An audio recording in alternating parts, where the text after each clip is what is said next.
Survivor Specialist John and McKenna are back this week. I missed last week, but so excited to be back with the auction for this episode. John, what were your thoughts on, the episode and maybe how we'll talk more about the auction a little bit later, but a brief overview. I was kind of surprised we had the auction come back after 45, in all honesty. Mm-hmm. I know fan reception to the way that this new era auction occurred wasn't the highest. Mm-hmm. It kind of felt like the hype had died down a little bit, but I'm glad to see it come back. I'm glad to see we're still at a spot where production is trying to push for that. And outside of that, this season just keeps delivering. I mean, I've said it week in and week out at this point, but everything post-auction was so good this episode. Mm-hmm. Just the contemplation of who to target out of all of these goddesses. I loved seeing the different Lavos all step forth with their own preferred target out of the god, and they were all different. And we saw them each kind of going for back, trying to sway it there, but none of them pushing like terribly hard to make it any of them. More like I kind of want to swing it away from this person towards this person. It mm-hmm. was fascinating to see. It was so good. I honestly, going into this tribal council, it felt like any of the three of them could go home, and there was still a potential someone else was going home too. And I love that.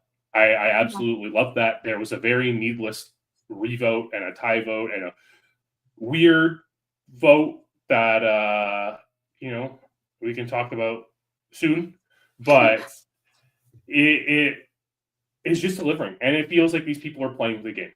And that's what it comes down to. And was this a good move for anyone? I don't know. Time will tell.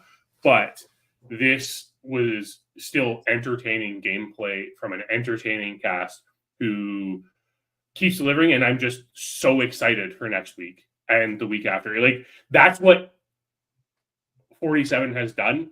And as me, as a Survivor fan, someone who obviously loves this show and talks about this show every week, Wednesday has always been appointment television for me, but there is just this anticipation for Wednesday every week so that I can watch the newest episode, so I can see what's happening. And it feels like it's been a long time since I felt that way about Survivor. Yeah. This season is firing on all cylinders every episode. So let's get down to business. We are going to talk our outwit moment first, and it is titled Mismanaging Your Pocket. I'm sure everyone is confused, but Sierra and Sam thought they had Andy in their pocket, but Andy was firmly outside of their pocket, and they thought they had his vote or, control over him, and they didn't, so Andy made his own moves. They mismanaged Andy, putting him as that backup vote. So it kind of removed Andy from their pocket. And we have two other examples here of another time this happened in Survivor. It's just so temperamental to try and keep someone under your control, because you have to really manage the situations you put them in and put yourself in. Yeah, and one of the interesting things about this idea of reaching into your pocket where you think you have someone, there's a hole there instead, is a lot of the time the people who are kind of puppeteering and keeping these people who they think they can control into the game eventually turn on the people they're controlling. And it doesn't really happen the other way very often, where we see someone who is at least giving us the impression they're kind of being controlled by someone. They're the weaker part of a duo or a trio, and they're kind of just along for the ride, but they have no agency themselves. We don't often see that person kind of flip it on the other side, right? We have examples of sometimes you have something like people flipping on their own alliances and things like that, right? Like Gabby flipping on Christian in David versus Wyatt, but they were very much on equal footing in that season. It wasn't like either one was pulling the other along with them. Mm-hmm. So it's interesting seeing this from Andy, someone who, again, showed up so poorly at the beginning of the season, and not from a viewer standpoint or anything, but like performance-wise, showed up very poorly at the beginning of the season, kind of lost all of his agency in the game, and had to play this role of being in someone's pocket in order to prolong his life in the game. Yeah. And to like blatantly see this confessional from Sierra, like, I think we can keep Andy longer because it's good for us, because he's a number in our way. It just kind of goes to show how much the perception of him was that he was defanged at this point and couldn't really do anything. So I do think we, like, the examples we've collected are very much in that vein. And let's start with, we talked about Fang, let's talk about Fallen. So let's talk about Gabon. That was so bad. Yeah. But we have to talk about Gabon here. We have to talk about Sugar, because and from some strange coincidence, Phil made the comparison on Wednesday night show of Andy and Sugar being similar, with Andy. Listen, we gotta stop talking about past Survivor. That's our shtick. Yeah. But with Andy being this like Sugar-esque character, where to the viewer, Andy is kind of like a very appealing, like, we're kind of seeing this potential for a winner's edit and stuff like that. But everyone on Island is like, doesn't believe that whatsoever.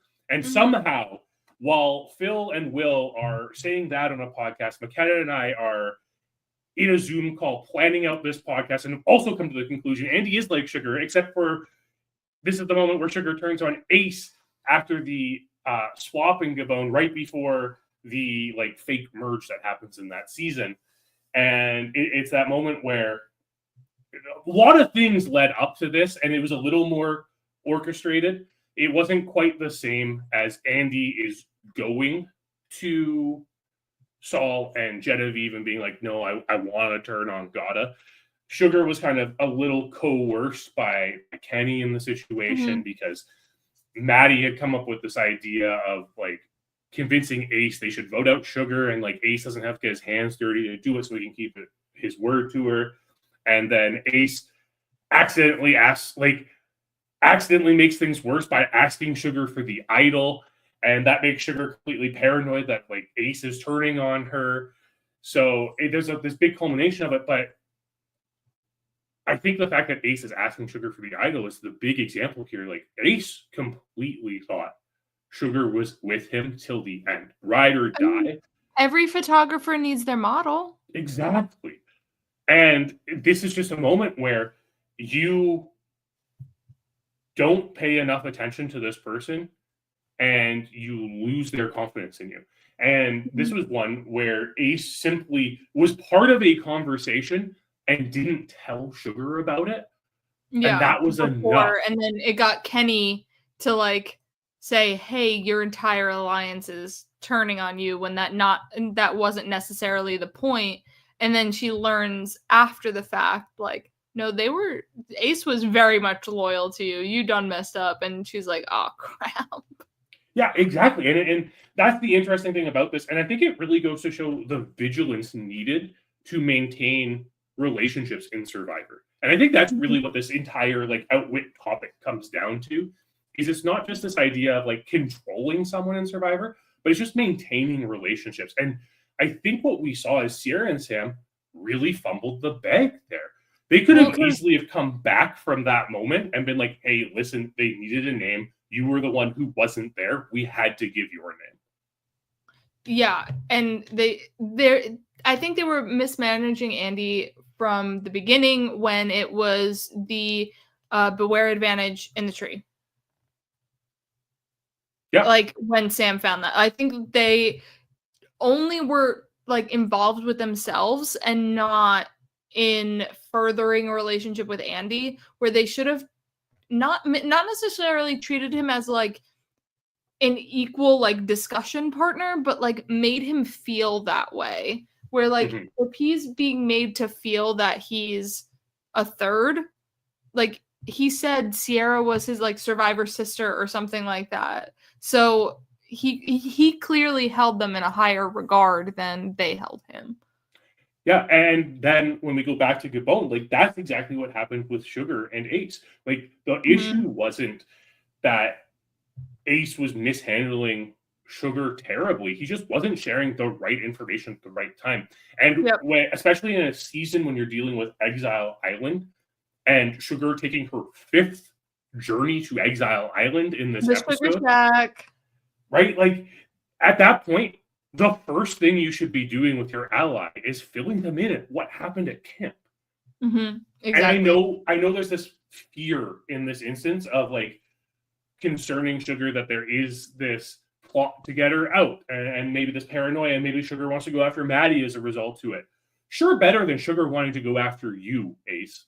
So you have to manage these relationships, and you have to just view the players as players with their own agency. And I think that is the fault that a lot of survivors get into sometimes with these seemingly like defanged players, right? Like these players who seem to have lost their agency in the game. Is sometimes people view them as not being players in the game and start viewing them as being like pawns to maneuver in the game instead.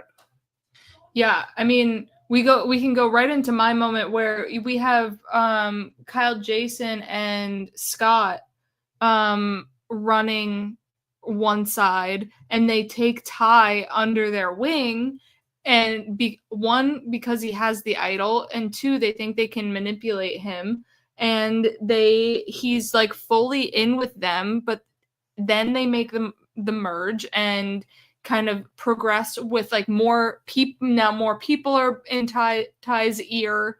He's back with some of his beauties, Aubrey's there, and they wind up convincing Ty not to play the idol to help save Scott here. And they think they have Ty so locked down to be able to play, the idol as a super idol, but Ty then betrays them at that tribal council because they mismanaged him and were a little bit too negative, too mean, too bad boy for the entire good of the camp and the good of the alliance.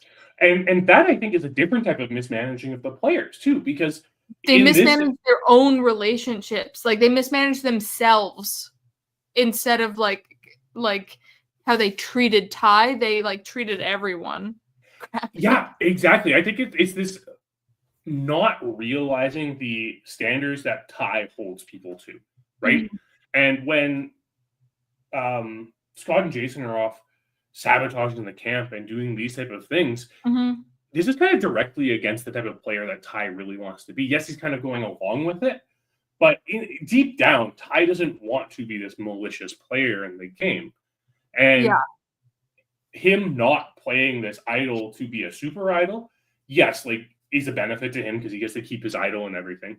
But also, it's kind of his way of saying, no, my morals are going to win out in this, and I'm going to take a stand against how you are treating everyone and let them vote you out, even though we have the power to stop it. And Scott and Jason had no idea this was going to happen. Like, it completely blindsides them at this tribal council because they are 100% convinced Ty is just with them lockstep and working for them. And that's where I think the comparison to the Sierra Andy or the Sierra Sam and Andy and Gata situation of it all comes into.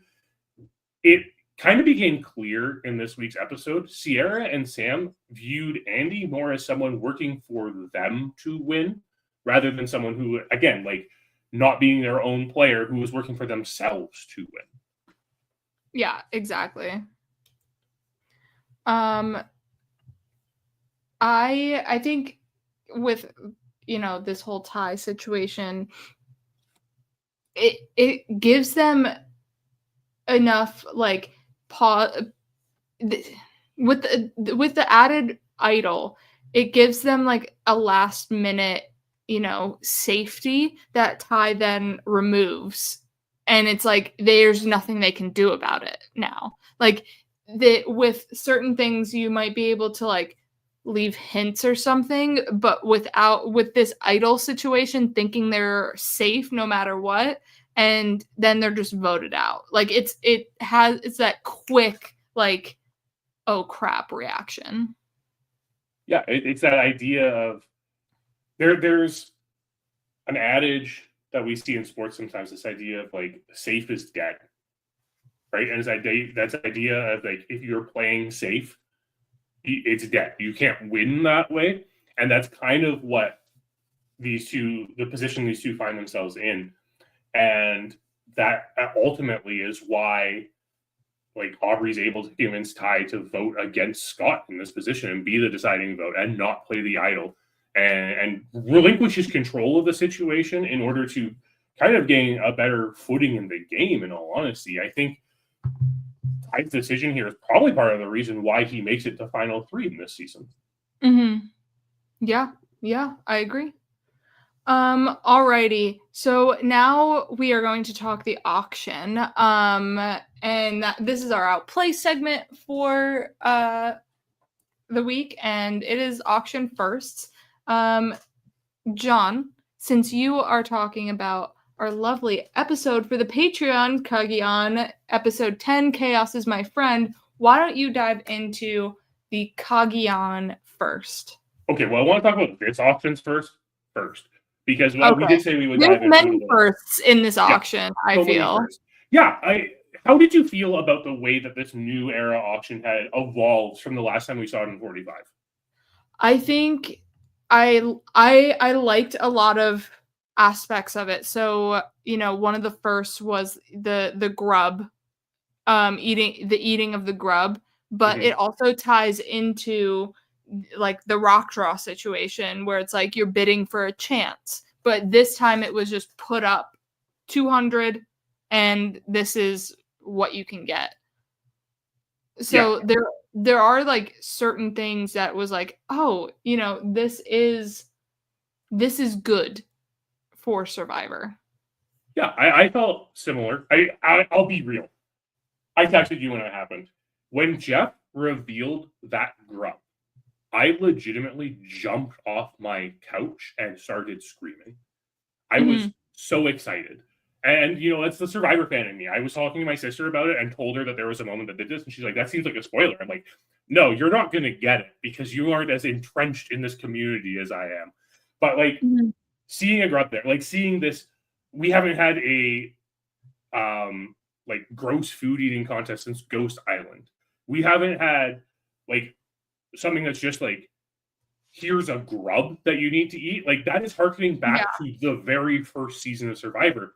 And to see that mid-auction where you're kind of wondering, okay, how do we make this a little more interesting so that it isn't just the person with the most money left is going to bid on whatever item comes next. I wish they had more things like this in this auction, in all honesty, because it was so fun seeing, the different approaches to this situation, right? You had Sierra be like, nah, I'm out. I'm not touching that thing. And you had Sam be like, nah, this is done. And Sue's like vomiting as she's like trying to eat this and like most of it's coming out.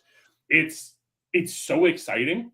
So to have this type of first in an auction is so much fun. And that's why, like you said, we're talking about the first time we kind of had a competition in an auction with Kageon for the Patreon this week, because this auction in Kageon this is probably the auction that really broke it. Yes, technically, like Worlds Apart had an auction that like left everyone feeling pretty rotten and like felt like Mike broke the auction at that point. But I think Kageon is the instance that really kind of started the slow degrade of the auction being involved in Survivor, because Kageon is the least amount of money spent at an auction. Right. Because you have just these food items coming up and people are able to buy them. Cass gets a steak sandwich for $20 and Wu gets these like massive plate of ribs for $40. And ultimately, when given the opportunity to go for the advantage, and Jeff introduces this new rule of, okay, I understand everyone wants this advantage, so everyone who wants to put your $500 in, if we hit the max, then, we're going to draw rocks for it. And Tasha elects not to do it. Tasha's like, okay, well, you know what? We're pretty early in the auction, so maybe Jeff will bring something else out and I can just eat whatever it is. Yeah. And Spencer and Tony end up going into the bag to pull rocks. Spencer gets the white rock, which is the losing rock. Tony gets the black rock, which wins him the what ends up being a clue to an idol, even though all he was looking for was an immunity advantage or an advantage at the next immunity challenge. Mm-hmm. And it was so exciting. But like we kind of got to the point where I don't want to see Survivor evolved past it this week, I find. We don't have to do this now drawing in a rock to get something. We have a challenge we can run instead during the middle of the auction that makes it so much more exciting. Yeah, the rock draw is suspenseful, and I know we like always want that at like a tribal council. We're like, is it finally going to rocks? But like at the auction, giving them a little bit more food when that's also sometimes, you know, a auction item themselves, is really fun to bring back, you know, the gross food eating challenge within the auction to Survivor staples and favorites. Yeah, exactly. It's just one of those things where it feels so good. It just feels so fantastic to have this. I think we're at a point, 47 seasons in, you can do these subtle little homages to Survivor's past and get away with it, especially as we're building to season 50. Mm-hmm.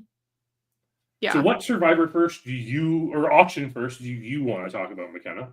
Okay, well, I would like to go back to Amazon, actually, and it is not the first covered item because we see the first covered item happen in the first auction, and that's Amber's River Water, but it's the first covered item with a choice, where Jeff is like, all right, you bought this. Do you want to switch to this?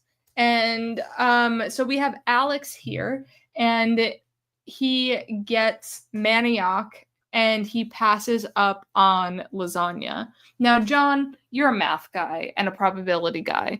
What should you do in the situation when Jeff presents you with another option? Do you stick with yours? Because I feel like it is not always the same thing. It's not always the good one is in the one you picked or the good one is in the swap. Okay, so this isn't the Monty Hall problem, right? Like this isn't, hey, there are three options. I'm going to reveal one. One of them's good. One of them's bad. Mm-hmm.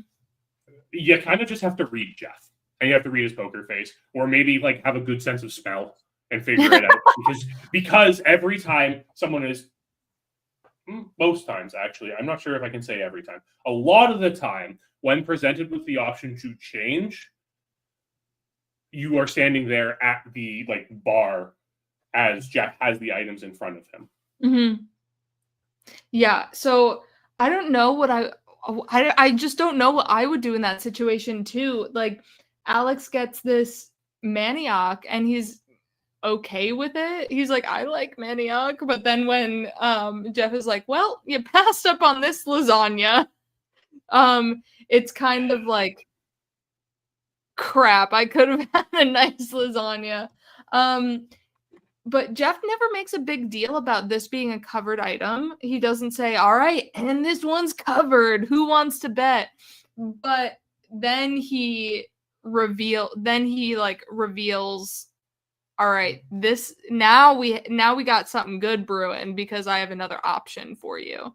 So it always is very interesting when another option is brought up with something that you purchase because it's like, now I know one of these is good and one of these is bad. With the covered items, like you don't have any idea if it's good or bad, but like there is a definite decision something is bad here and you have to try and like make your judgment call on which one is the better one to take. And it provides a fun twist to the auction. Yeah, it's that gut check, but I think it works better in these older seasons when we're seeing more of the auction items. So many of the items this time around were just remain covered, and someone just like voted right away. It was like, I will spend all my money. So I don't know. I think it almost to me feels like production feels that this decision that you make between covered items and just having covered items is the excitement of the auction. But quite frankly, I don't want to see these people getting something bad at the auction, in all honesty. I want to see them getting something interesting that they like. I want to see their excitement over seeing something. One of the things that like really stuck out to me in this episode, and yes, this is the Canadian in me speaking, is Genevieve's running around like collecting her tubes. And she's just like starts saying, all I want is a poutine. I'm like, Genevieve, that is literally the last thing that is going to show up at this auction. But I admire your desire for this very Canadian dish. Yes. I think adding these like auction firsts to the auction does really spice it up, and like there could be, you know, some other firsts added next time they run the auction, which will keep it a little spicy. Just like what John pointed out to me of the margarita curds. Yes. I know I can't take full credit. Someone did mention that in the live chat during Digging Deeper yesterday. So it put me onto it. But yeah, the last 4 people to win a margarita at the auction have been voted out. So that's a thing now, apparently. Wild. All right. So now let's head over to Outlast, and we're talking new Survivor rules. Sorry, McKenna. I think you mean Out Breakfast. Oh, sorry, the out breakfast of the week. New Survivor rules. So this is kind of like what we had happen to us in the vote, where typically Sam and Sierra would just cancel each other's votes out, but since Sam had no vote, Sierra could still vote in the revote. Which is a actual new rule because John did some digging, not to be confused with Digging Deeper, this is the rewind, but into the past, Survivor's past, and talked to us about, this is not one of our moments, but this is just a showing that this is a very brand new rule. Yeah, I want to clarify that this is not a new rule. It's not a new instance as one might think, because, you know, the new era is the era of losing your vote and everything like that. This is actually something that just like kind of came out of the blue, where supposedly the rules changed all of a sudden, where because Sam didn't have a vote, Sierra was still able to vote because Sierra's vote wasn't canceled. Like the way Jeff explained it, the reason why people on a revote can't vote is because their votes cancel each other out. Okay, right. That kind of makes sense. If we're talking about 2 people, if we start talking about more than 2 people, well, I don't think 3 people's votes all cancel each other out. And there have been several instances in the past where we've had 3-way ties and none of the recipients of votes have been able to vote. The first instance was in Redemption Island when Russell's voted out. When Russell receives 3 votes, Stephanie receives 3 votes, Ralph receives 3 votes. Based on the logic Jeff presented in this episode, their votes don't cancel each other out because each of them have 2 people they can vote for still. So, in that instance, all 3 of those should have been able to vote.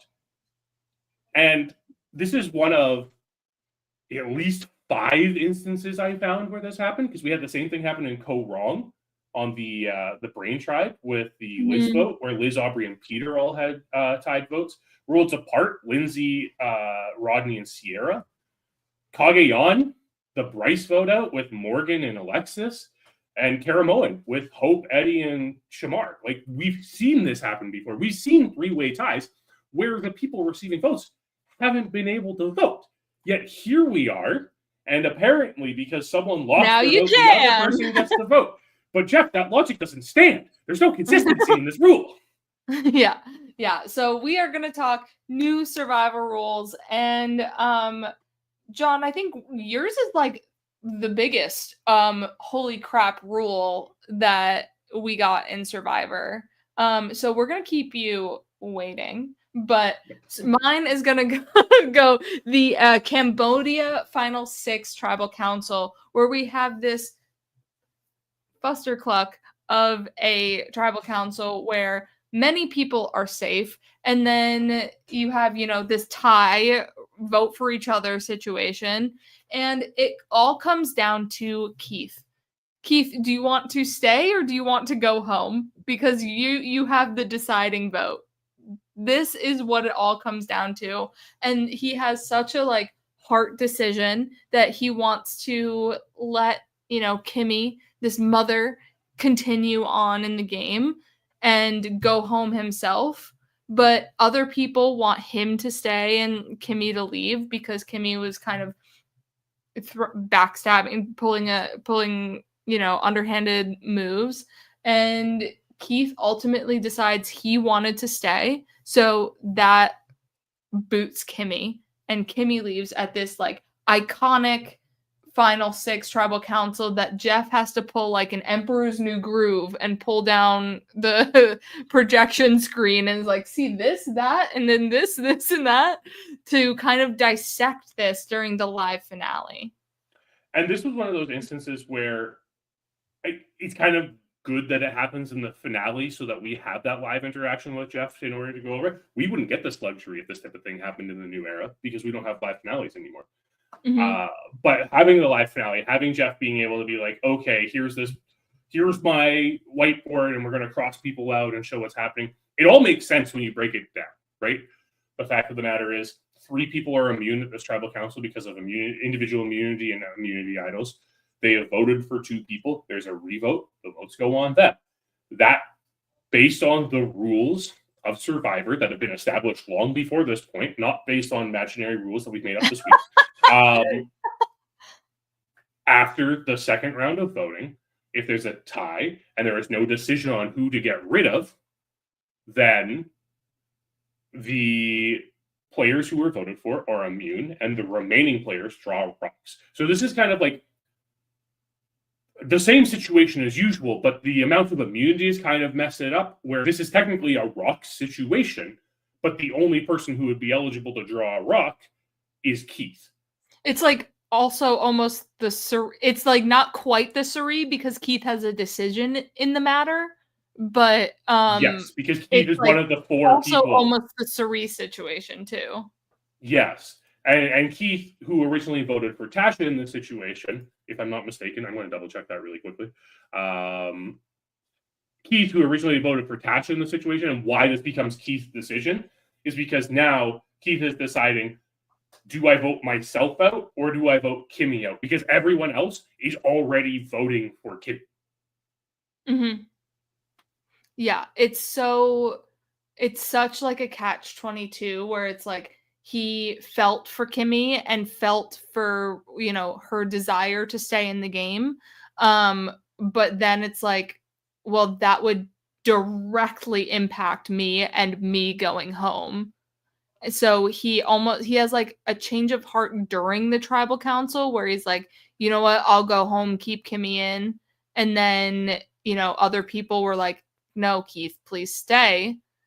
And that's where we see him be like, all right, fine, I'll stay. And you have to keep in mind, like, the people who had to switch their votes in that instance were him and Kelly Wentworth.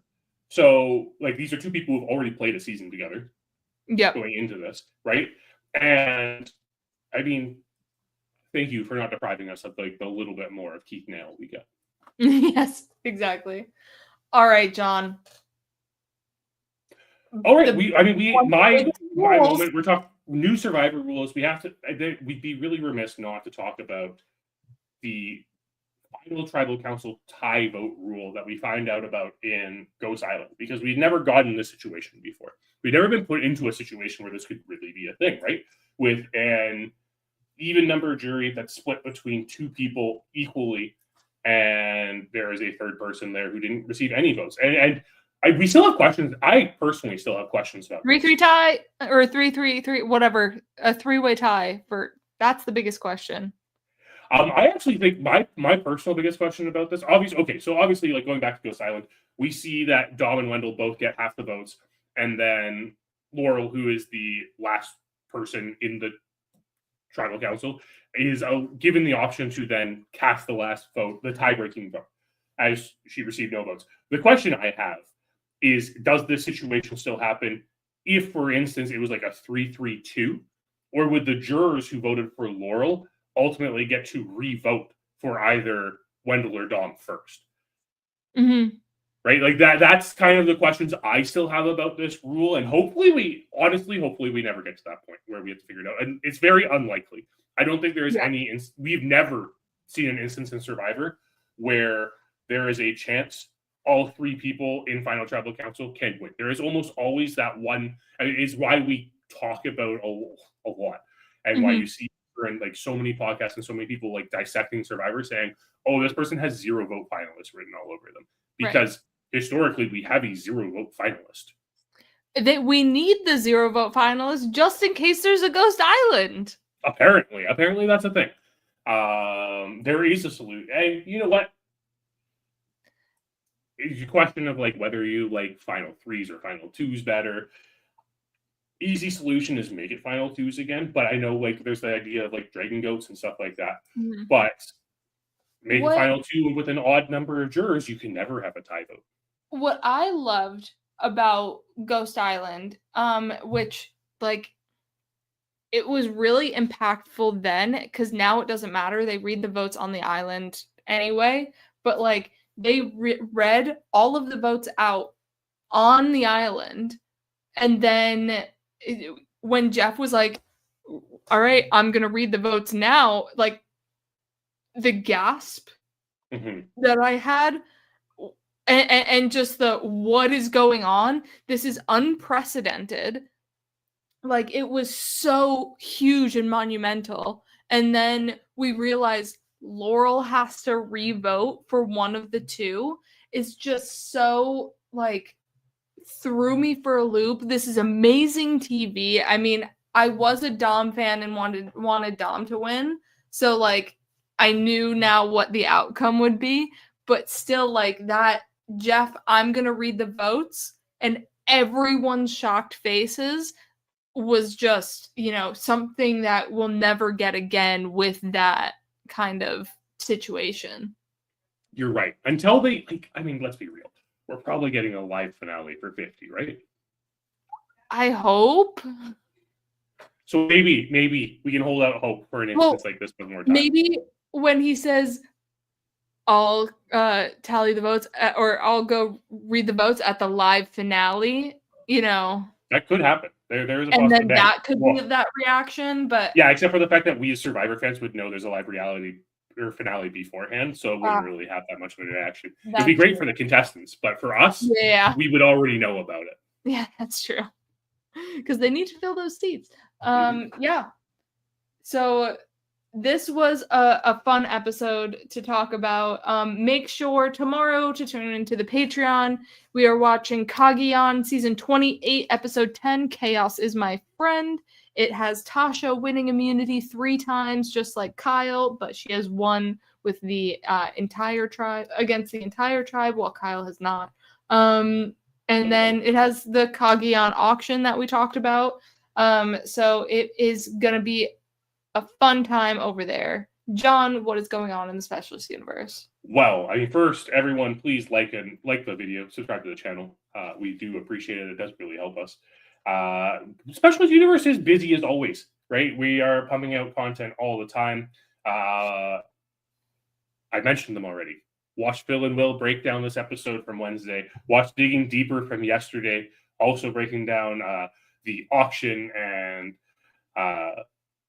other aspects of the game. Phil and I talked about our top 10 movie musicals on Monday. So that was a really fun one because it's one of those musicals are a very fun topic. So check that out if you haven't already. Phil will be joined bright and early on Sunday morning by Jake O'Kane to discuss the upcoming their predictions for the upcoming episode. There was a House of Villains episode recap dropped earlier. And over on the Patreon, we are busy, bustling as always. Every Season Matter has moved on to Panama, so that's a very fun season that they'll be talking about there. Phil's on to Australian Survivor 2019 now, my personal favorite season of Australian Survivor. So a lot of good content coming out there. You have Phil's after show for the $20 patrons. Phil and I covered Willy Wonka and the Chocolate Factory this week over on the Patreon. There's the casting perspective. You get the rewind tomorrow where we're talking Kageon and so much more content honestly, like, you need more content to listen to, we've got it on the Patreon. So become a patron and enjoy that. If not, we will see you all next week. Yes. And before we go, we did get a rules clarification. In case of a 3-way tie at Final Tribal Council, Suri wins. So